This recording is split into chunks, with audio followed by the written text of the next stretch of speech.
Malgré tout, tout n'est pas réglé, j'ai envie de dire. On va s'en apercevoir, je crois, avec la présentation de Pierre Desmarais, qui nous fait rentrer dans le monde de la santé connectée, des applications mobiles et d'objets connectés, qui est un monde plus émergent que réel aujourd'hui et dont on ne sait pas l'ampleur, on a du mal à prévoir l'ampleur qu'il va prendre. Enfin, on sait que ça va être considérable, mais on se rend compte quand même aujourd'hui, même si je vois que Pierre a une superbe montre connectée apparemment, que les applications malgré tout sont pour beaucoup d'entre elles acquises et puis mises dans un tiroir 6 mois après leur acquisition. Et pour résumer de façon lapidaire avec un autre exemple, que ce sont surtout des personnes en bonne santé, les sportifs, les joggeurs, etc., qui se sont saisis pour l'instant de la santé connectée. Les malades chroniques, eux, étant a priori plus concernés par ce qu'on appelle des dispositifs médicaux, dont on a parlé déjà dans la matinée, qui sont des dispositifs a priori certifiés, évalués, déjà dans les hôpitaux. Enfin bon, on est dans deux mondes différents encore, hein. Mais Pierre, je vous laisse expliquer tout ça. Merci. Vous m'entendez? Il faut que je me penche vraiment beaucoup. C'est bon? Bon. Alors, effectivement, on a de nouveaux produits qui arrivent. On a des objets connectés. Alors, Dominique le disait, j'ai une montre connectée, mais objets connectés, ça correspond aujourd'hui à plusieurs réalités. On va avoir des objets connectés grand public, comme une montre connectée, un smartphone, c'est quand même le premier objet connecté qu'on ait, accessoirement. Et on va avoir des dispositifs médicaux qui sont communicants. C'est un objet connecté. Bon. Il y aura une différence entre ces deux-là. Autre chose qu'on va voir arriver, c'est les applications de santé mobile. Il y en a déjà des dizaines de milliers, mais aujourd'hui, elles arrivent, elles sont vraiment dédiées à la sphère santé. C'est plus du coaching, c'est plus de l'évaluation à titre personnel, c'est plus de l'accompagnement santé, c'est médical. Et alors, le petit dernier qu'on voit arriver depuis cet été, c'est le médicament connecté. Alors ne me demandez pas comment ça marche, je n'en ai pas la moindre idée, mais le médicament est connecté. Voilà. On voit donc deux catégories. On a les produits grand public, avec les objets connectés, certaines applications mobiles, et on aura d'autres produits qui seront les dispositifs médicaux et les médicaments connectés qui, eux, pour le coup, resteront des produits de santé. Alors, en termes de responsabilité, ça aura une incidence. Quand c'est un produit de santé, il y a une assurance obligatoire. Ça veut dire que le fabricant, l'éditeur, le laboratoire pharmaceutique, il sera assuré, nécessairement.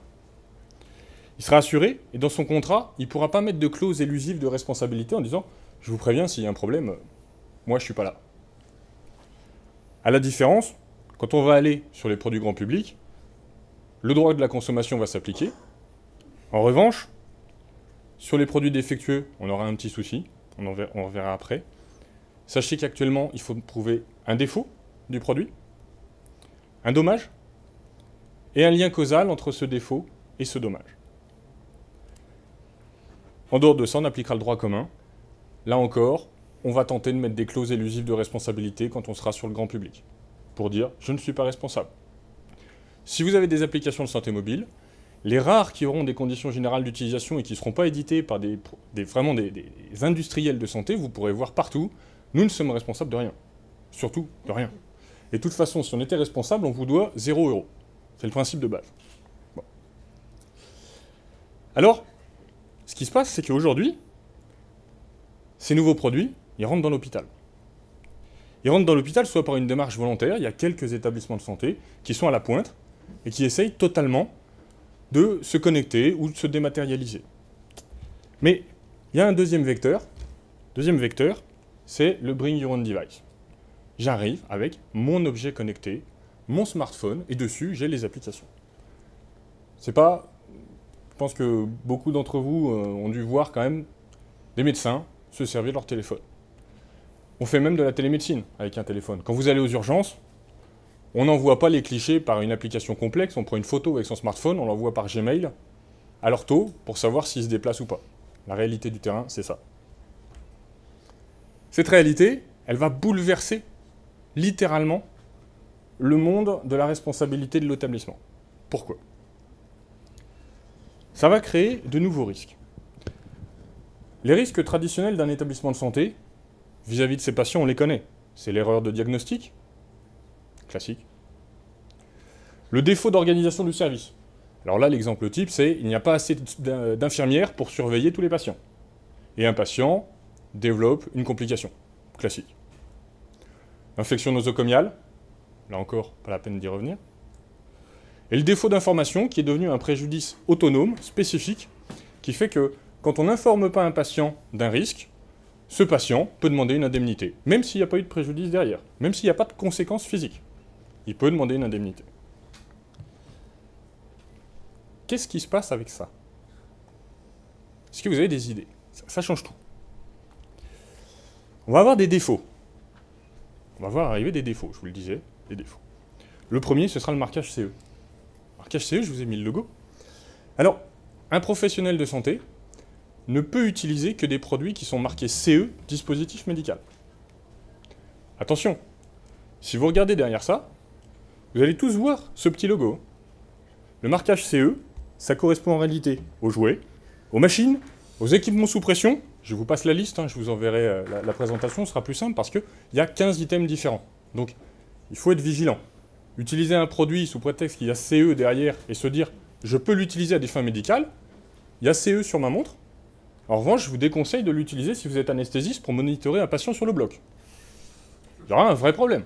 Mais il y a écrit CE, c'est sûr. Deuxième type de défaut. Désolé pour l'hôpital de Versailles, c'est l'interfaçage entre l'audit objet connecté et le dossier patient informatisé. À l'hôpital de Versailles, qu'est-ce qui s'est passé? C'était le logiciel d'aide à la prescription et le dossier patient qui n'était pas interfacé. Résultat, le médecin tape sa prescription, l'ordinateur ne lui dit pas « attention, le patient est allergique ». Patient décédé quand même.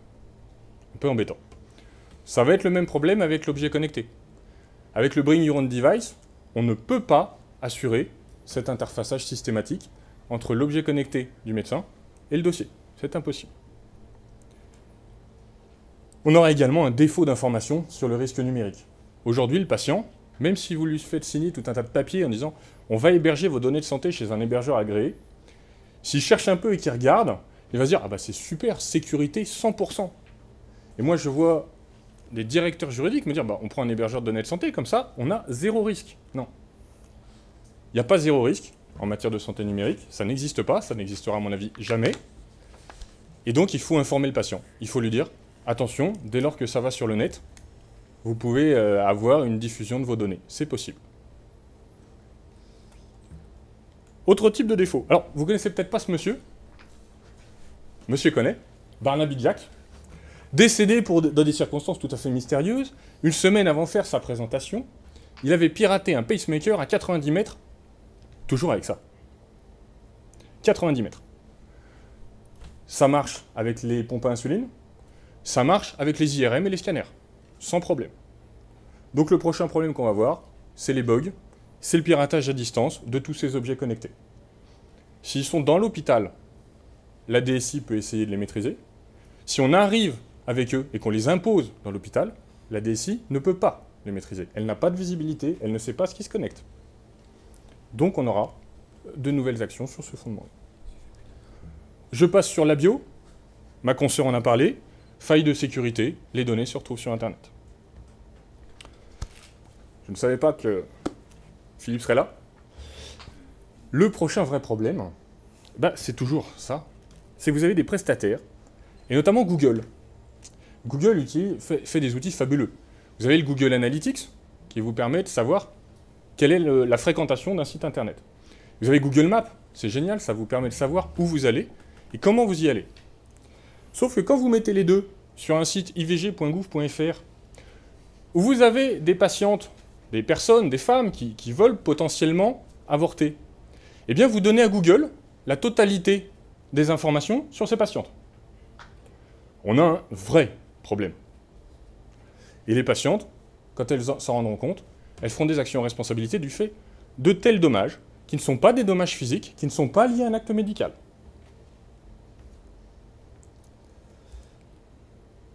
Alors, ça va aboutir à un nouveau fondement. Pourquoi? Aujourd'hui, celui qu'on voit, c'est l'article L1142.2 du Code de la santé publique. Dommage du fait d'un produit de santé, dommage du fait d'un acte de diagnostic, de prévention ou de soins. C'est ça qu'on voit aujourd'hui. Défaut d'interfaçage entre un logiciel et un objet connecté, est-ce que c'est un acte de prévention, de soins ou de diagnostic? La réutilisation des données par Google sur ivg.gouv.fr, est-ce qu'on est dans le champ de L1142.2 du Code de la santé publique? Non, clairement pas. Donc on va avoir de nouveaux fondements arriver. Vie privée et perte de données. Alors là, c'est super, vous avez l'article 9 du Code civil, atteinte à la vie privée. L'article 34 de la loi informatique et liberté, droit à la confidentialité des données personnelles. Et l'article L1110-4 du Code de la santé publique, là encore, sur la confidentialité des données à caractère personnel. Ça, c'est le jackpot pour le patient. Mais vraiment. Pourquoi? Avec l'article 9, vous n'avez plus besoin de prouver un préjudice. Avec l'article 34, vous n'avez plus besoin de prouver une faute.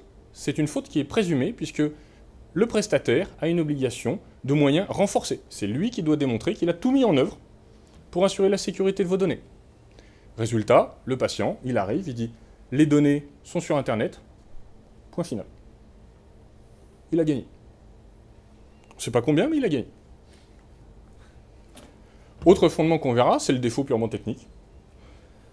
On appliquera le droit commun. Responsabilité classique, faute, préjudice, bien causal. Et on verra les outils grand public où, en plus, viendront se greffer tout ce qui sera clause élusive de responsabilité disant « je ne garantis rien ». Je ne garantis rien. Alors c'est très bien, je ne garantis rien. Sauf que, on va aller voir qui? Le patient, il a été pris en charge par un médecin qui a utilisé une application disant « vous devez, vu tel symptôme, mettre tel produit et telle dose ». Il y a une erreur. Un bug dans l'application, et le patient a un préjudice. Il va voir qui, le patient? Le médecin hospitalier ou l'hôpital?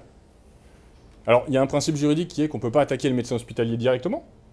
Et surtout, il y a un principe de réalité qui dit l'hôpital, il a nettement plus d'argent que le médecin. Donc on va aller voir l'hôpital. L'hôpital, aujourd'hui, il est responsable à peu près de tout. Il est responsable des fautes, des erreurs, des négligences médicales. Et il est responsable, sans faute, de toute défaillance d'un produit ou d'un appareil qui est utilisé dans l'établissement, y compris un matelas. Un matelas prend feu, ça c'est vu, l'hôpital est responsable, point. On ne se demande pas pourquoi, l'hôpital est responsable. Peut-être que vous voyez venir le problème. Le problème, c'est que l'hôpital, il va dire « Moi, je ne veux pas être responsable de petites choses qui tiennent dans la main et que je ne contrôle pas, que je ne vois pas, dont je ne sais pas qu'elles sont là. » Mais avant ça, il va être responsable des fautes de la DSI. Pourquoi? Parce que la DSI, elle va devoir mettre en place des mesures pour contrôler le Bring Your Own Device. Pour le contrôler ou l'interdire. On verra qu'interdire, à mon sens, c'est une erreur, mais elle doit prendre des mesures, et si elle ne les prend pas, l'hôpital sera responsable. Elle sera responsable du Bring Your Own Device, et alors là, c'est le top. On est responsable sans faute, c'est un outil, c'est un produit, c'est un appareil, sans faute. D'un outil d'e-santé que l'hôpital n'a pas acquis. Et d'un outil d'e-santé dont l'hôpital n'a même pas la connaissance. Mais c'est l'hôpital qui est responsable. À ce moment-là, vous êtes le directeur d'hôpital, vous vous dites « Chic, j'ai une assurance ». Logiquement, c'est ça. Sauf que, est-ce que l'assurance couvre? Non. L'assurance ne va pas couvrir, très probablement. En disant « Moi, je couvre les dommages corporels liés à une activité médicale. Je couvre éventuellement le défaut d'information, mais je ne couvre pas les dommages qui sont liés à l'utilisation d'outils grand public alors que vous n'aviez pas le droit. Je ne couvre pas les atteintes à la vie privée, etc. » Vous êtes l'hôpital, vous faites quoi? Vous vous retournez contre le fabricant, immédiatement. D'accord. Le fabricant d'un objet connecté va vous dire le défaut, ça suppose que mon produit n'offre pas la sécurité à laquelle on peut légitimement s'attendre. Je ne m'attends pas que ceci puisse me permettre d'être monitoré sur un bloc opératoire. À partir de là, le fabricant va dire « Oula, je ne suis pas dispositif médical, je n'ai pas vocation à être utilisé à des fins diagnostiques ou thérapeutiques. n'y a pas de défaut, c'est vous qui avez commis une erreur. L'hôpital ne peut pas faire de recours contre le fabricant. Quid si c'est une application? Alors là, on n'a pas de jurisprudence en France, mais on a de la jurisprudence au Royaume-Uni. Le Royaume-Uni dit, de toute façon, une application n'est pas un produit, donc il n'y a pas de responsabilité du fait des produits défectueux. Ça devient compliqué. Alors, à ce moment-là, on fait le plan B, et on se retourne contre le médecin. On va payer une fois, deux fois, trois fois, à la quatrième, on voudra faire payer quelqu'un. Hein. L'assureur ne prend pas en charge. Donc on va se retourner contre le médecin. Peut-on actionner un médecin hospitalier? Selon vous, vote à main levée, qui pense que oui? Bon alors, qui pense que non? A priori, tout le monde. Hein. C'est pas tout à fait vrai. Il y a quelques cas. Le premier cas, c'est la faute personnelle détachable. Alors là, on a eu un cas qui était topique. Tous mes confrères en droit de la santé le connaissent. C'est le patient qui prend feu sur le bloc opératoire et le chirurgien est parti en courant. Là, on a actionné le médecin. Grosso modo, vous avez une faute personnelle sans lien avec le service. D'accord. Cette faute personnelle sans lien avec le service, c'est un manquement aux règles de déontologie. Je vous rappelle que le secret professionnel est une règle de déontologie. Par conséquent, utiliser Gmail pour envoyer la photo d'un patient est un manquement à la déontologie. Il n'y a pas de confidentialité, je vous l'ai montré avec ivg.gouv.fr. À partir de là, on peut actionner la responsabilité du médecin. On a une faute détachable du service. On a également la faute d'une gravité extrême et inexcusable.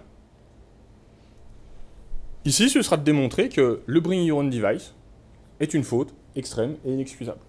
Vous êtes venu à l'hôpital avec un outil qui n'est pas autorisé par l'hôpital. Vous avez collecté de la donnée à caractère personnel que vous n'avez pas versé dans le dossier patient informatisé. L'hôpital va dire vous avez commis une faute grave et inexcusable. Responsabilité du médecin. Alors, je pense que personne n'a envie d'en arriver là. Arrêtez-moi si je me trompe, mais je pense que personne n'a envie d'en arriver là. Alors c'est pour ça que j'ai gardé le meilleur pour la fin, les solutions. Pour moi, on n'interdit pas le Bring Your Own Device, les applications de santé mobile, les objets connectés, par principe. De toute façon, si on le fait, c'est à peu près aussi utile que d'interdire de traverser en dehors des clous. Je suis navré, je le fais tous les jours. Qu'est-ce qu'on fait? On introduit volontairement tout ce qui va être santé mobile dans le système d'information hospitalier. Pour ça, on associe la DSI aux achats. Ils doivent dire, voilà mes contraintes opérationnelles. Voilà ce que je peux admettre, ce que je ne peux pas admettre. On vérifie le marquage CE. Parce que si c'est un marquage CE pour un jouet, ou pour des radiotélécommunications, on n'en a pas besoin, on ne le prend pas. Si le produit ne ressort pas du champ des dispositifs médicaux, on teste sa fiabilité avant de l'introduire dans la sphère de soins. Deuxième point, on contrôle le Bring Your Own Device. On ne l'interdit pas, on le contrôle. On met un réseau spécifique pour le Bring Your Own Device. On ne le laisse pas se connecter au réseau de l'hôpital. Parce que dessus, il y a des virus, on ne les contrôle pas, donc on ne fait pas du Bring Your Own Device une porte d'entrée dans l'établissement. On conditionne le Bring Your Own Device au fait qu'on n'externalise pas de la donnée de santé. Toutes les données relatives à des patients doivent être dans le système d'information hospitalier, dans la base de données de l'hôpital. On dresse une liste des applications et des objets librement utilisables. Pourquoi pas? C'est possible. On peut le faire. Et ensuite, on assure la traçabilité. Parce que ce dont on a besoin, c'est de savoir qui va faire quoi, pour le cas échéant, pouvoir soit exercer un recours récursoire, pensons à ce pauvre directeur général d'établissement, ou, surtout, pour pouvoir trouver la faille et ensuite la colmater pour que ça ne se reproduise pas. Pour savoir quel objet, quelle application va diffuser de l'information médicale. Voilà, je vous remercie. Merci.